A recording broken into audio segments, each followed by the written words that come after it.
안녕하세요. 잡슈광입니다. 최근 종료된 세계 최대 다국적 해상훈련 림팩에서 한국 해군이 최대 전력을 참가시키면서 주목을 받았었습니다.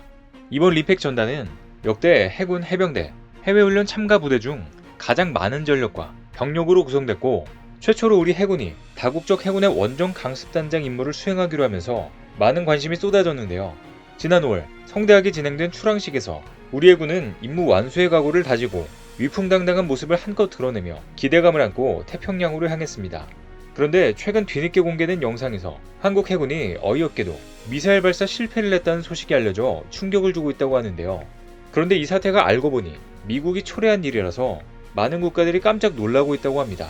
정상적인 절차로 미사일을 발사했는데도 불구하고 이러한 사태가 발생한 것인데요. 그런데 미사일을 공급한 미국 기업 레이시오는 배째라는 입장을 보이고 있다고 합니다. 도대체 무슨 일이 벌어진 것인지 자세히 알아보겠습니다. 우리 해군의 구축함인 문무대항함이 미국 주도의 림팩에 참여해 함대공 미사일 SM-2 한 발을 시험 발사했지만 요격이 실패했다고 발표했습니다. 경년으로 열리는 림팩은 이번에는 쿼드 회원국을 비롯한 26개국이 참여하는 등 지난달 초까지 하와이 인근에서 6주간 대대적으로 진행됐었는데요. 우리 해군 역시 함정 3척, 장병 1000여 명 등 1990년 첫 참가 이후 역대 최대 규모로 참여했었지만 미국의 미사일 때문에 이번에 어이없이 5점을 남기고 말았습니다. 주요 언론사에 따르면 문무대항함은 7월 14일 림팩에서 SM-2 한 발을 발사했지만 표적 명중에 실패한 것으로 알려졌습니다. 군 관계자는 발사된 유도탄이 공중에서 폭발하며 표적을 마치지 못했다면서 유도탄 결함, 운용자 미숙 등 여러가지 가능성을 놓고 요격 실패 원인을 분석 중에 있다고 밝혔는데요. 그런데 같은 날 진행된 훈련에서 해군 이지스함 세종대항함이 쏜 SM-2 한 발은 명중에 성공했다고 합니다. 사실 우리 해군은 이번에 정상적인 절차로 훈련을 진행했음에도 불구하고 명중에 실패한 것으로 결국엔 미사일 시스템에 문제가 있었다고 판단될 수밖에 없는 상황으로, 이는 완벽하게 미국 기업이 보상해야 하는 상황이 된 것입니다. 미사일 요격 시스템은 정확도와 신뢰도가 생명인데 현재 SM-2 미사일의 성공률은 상당히 낮은 것으로 알려지고 있는데요. 실제로 이번에 사용된 한 발당 18억 원에 달하는 SM-2 미사일은 지난 2008년 이후 총 9차례 11발이나 표적이 명중하지 못했습니다. 심지어 이 가운데 6발은 유도탄 결함 때문으로 그 심각성을 충분히 드러내고 있는데요. 특히나 결함으로 불발한 6발 가격은 무려 120억 원에 이르는 어마어마한 비용입니다. 이런 이유로 우리 해군은 이번 요격 실패의 원인이 유도탄 결함으로 확인될 경우 SM-2 제작사인 미 레이시온사에 하자 보상을 강력히 청구한다는 방침인데요. 그런데 미국 정부 보증 판매로 도입한 SM-2는 하자 기간이 1년 경과하면 보상이 안 돼 미국 측에 보상 청구를 못하는 것으로 알려지면서 레이시온사의 갑질 논란도 거세질 전망입니다. SM-2처럼 미국 정부 보증 판매로 도입된 무기 체계에 불량이 생기면 합당한 보상이 자동으로 뒤따라줘야 하는데 그게 제대로 안 되고 있는 것인데요. 그런데 이번 문무대항함의 SM-2 요격 실패 사례를 계기로 한국과 미국 사이에 무기 하자 보상과 관련해 기준을 새로 마련할 필요가 있어 보입니다. 이번에 문제가 된 SM-2는 중장거리 함대공 미사일로 스탠더드 미사일 시리즈의 2세대 기종으로 사정거리는 167km이며 1988년 미 해군이 이란 해군 호위함을 격침한 사마귀 작전에 첫 실전 투입된 것으로 알려집니다. 그런데 더 큰 문제는 미 레이시온사의 SM-2가 이 시장을 독점하고 있어 이를 대체할 무기가 없다는 안타까운 상황이 벌어지고 있다는 사실입니다. 우리도 SM-2가 이전 사례를 통해 결함이 있다는 사실을 미리 알고 있었지만 차선책이 없는 상황에서 레이시온사의 SM-2를 선택할 수밖에 없다고 알려지는데요. 하지만 팔고 나서는 레이시온사가 배째라는 식으로 일관 중이라 우리 군 당국에서는 더욱더 어처구니가 없다는 반응입니다. 그런데 사실 과거에도 SM-2가 불발된 적이 있었는데 그때도 레이시온사는 우리에게 비슷한 태도를 보였었습니다. 우리 군이 실제 사격을 해보니 명중률이 떨어질 뿐만 아니라 발사 직후 폭발하기도 하고 불발 사고도 있다라는데요. 실제로 2012년 림팩 훈련 때도 이지스함인 율곡 2함에서 발사한 SM-2 4발 중 2발이 발사 직후 폭발했고 목표물의 반대 방향으로 날아가는 등 궤도를 이탈하다가 자폭했습니다. SM-2 도입 당시 기대했던 명중률은 80%였지만 현실은 처참했습니다. 당시에도 불발 원인이 대부분 레이시온사의 책임으로 드러나면서 우리 군 당국은 미 해군에 하자 보상을 요청했지만 돌아오는 답변은 곤란하다는 말뿐이었습니다. 심지어 이런 일은 2016년 림팩에 참가한 해군 세종대왕함이 미사일 요격 훈련을 하는 과정에서 불발탄이 나오는 등 SM2의 심각한 문제점을 드러냈습니다.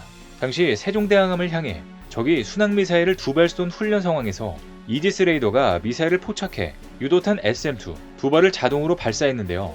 하지만 2발 가운데 한 발은 요격에 성공했지만 한 발은 표적을 빗나가 폭발했습니다. 세종대왕함은 아군 함정을 향해 날아오는 저고도 미사일을 요격하기 위한 수동 사격도 실시했지만 이마저도 불발됐습니다. 계속해서 비슷한 오류가 발견되는 것이면 무기를 만들어 판 업체 측에서 책임지고 조치를 취해야 할 것 같은데요. 하지만 이런 레이시온의 갑질은 한국에만 해당되는 건 아니었습니다. 사실 레이시온사의 SM2 불발 사례가 한국에만 있었던 것이 아니라 독일에서도 비슷한 일이 있었는데요. 2018년 독일 해군의 방공함이 실시한 실사격 훈련에서 SM2 발사 직후 고장난 것입니다.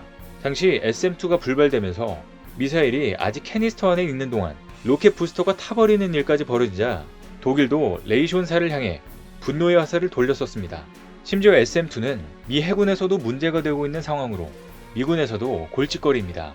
때문에 2015년 미 해군은 발사 실패 후 구축함 USS 설리번스를 손상시킨 SM2 유도 미사일의 사용을 제한하기까지 했습니다.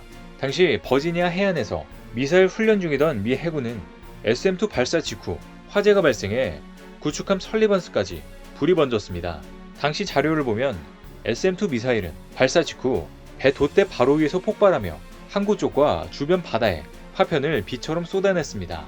미 해군은 설리번스에서 발사된 직후 폭발해버린 SM2의 실패 원인을 밝혔다면서 SM2에 대한 입장을 재평가할 것이라고 전했는데요. 뒤이어 미 해군이 SM2의 고체 로켓 모터를 검사하고 있다는 사실이 드러나면서 SM2의 결함이 다시 한번 조명됐었습니다. 이렇게 문제가 많은 레이시온사를 대체하기 위해 한국에서 최근 엄청난 일을 준비 중인데요. 이처럼 시장에서 독점만 했다 하면 이때다 싶어 갑질을 쏟아내는 레이시온사를 더 이상 상대할 가치가 없다고 판단한 한국은 최근 특단의 조치를 마련했습니다. 올해 초부터 우리도 함대공 유도탄 2 사업을 준비하면서 레이시온을 대적하기로 한 것입니다. 주요 언론에 따르면 최근 방사청은 제142회 방추위에서 한국형 구축함에 탑재할 함대공 유도탄 2 연구 개발을 내년부터 본격 진행한다고 밝혔습니다. 함대공 유도탄 2 사업은 적 항공기, 순항미사일을 요격하는 SM2급 함대공 유도탄을 구축함에 탑재하기 위한 국내 연구 개발과 양산을 목표로 하는 사업입니다. 약 6,900억 원의 사업비가 소요되는 이번 사업은 2023년부터 2036년까지 진행될 계획인데요. 방사청은 해당 사업을 통해 KDDX 전투체계에서 발사 가능한 함대공 유도탄 2를 국내 개발로 확보해 대공 위협에 대한 요격 능력이 한층 더 강화될 것이라며 국내 유도탄 개발 기술 축적에도 큰 도움이 될 전망이라고 말했습니다. 그동안 레이시온 때문에 골머리를 앓아왔던 한국은 이번에 칼을 가른 것 같은데요. 실제로 방사청은 KDDX에서 발사하는 함대공 유도탄 2의 경우 SM2보다 좀 더 우수한 성능을 지닌 미사일을 개발해낼 예정이라고 강조했습니다. 물론 초기에 이를 도입할 당시에는 레이시온에 의존해왔을 수 있으나 현재 한국의 미사일 기술은 이것을 대체할 수 있을 만큼의 기술력이 올라온 상태인데요. 한국은 수년에 걸친 노력 끝에 방위산업 분야에 있어서 가장 접근하기 어렵다고 생각되어온 다양한 핵심 기술을 만들어낸 많은 전력을 보유하고 있습니다. 이렇게 심각한 결함과 문제가 있음에도 불구하고 독점이라는 이유로 보상은커녕 갑질을 해오고 있는 레이시온의 무기는 이제 손들어야 할 타이밍인 것 같습니다. 적의 미사일로부터 우리 하늘을 지켜주는 중요한 무기를 이제는 우리 스스로 만들어 코를 납작하게 해주는 동시에 자주국방을 이룩하는데 한 발짝 더 나아가는 중요한 계기를 만들었으면 합니다. 오늘 준비한 소식은 여기까지입니다. 댓글을 통한 여러분들의 많은 의견 기다리겠습니다. 시청해주셔서 감사합니다.